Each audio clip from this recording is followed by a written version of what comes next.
атам қазақ айтады, жайлы төсекте жаттың ба, жақсы түс көрдің ба дейді. Бала қандай мектепте оқыса, оның өмірге деген көзқарасы, айналасына деген көзқарасы солай қалыптасады. Сондықтан жайлы мектептегі жағдай әр баланың қиялын дамытып, ақылын кеңейтіп, оның өмірге деген құштарлығын артырады.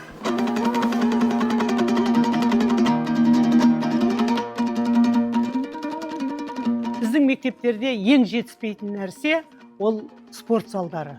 Өйткені бала барлық уақытта оның үлкендермен энергиясы бірдей болады, сол энергияны шығарып тұру керек. Маған қатты ұнағаны бірнеше керемет жабдықталған барлық жабдығы бар спорт залдары. Одан кейін акт залдары, жаңа ғана өзім көрдім. Үлкен театрлардағы бар зал осы залда бар. Бұл балалардың өнерге деген құштарлығын арттырады. Жалпы өсемін, өнемін деген балаларға пән кабинеттері, бастауыш класстардың сыныптарындағы жағдай, тақталар, отыратын орындығы, асханадағы жағдай бірінен бірі өткен керемет. Тек қана ұстаздарға енді сол бар нәрсені пайдаланып, балаларға жақсы білім, көркем тәрбие беру.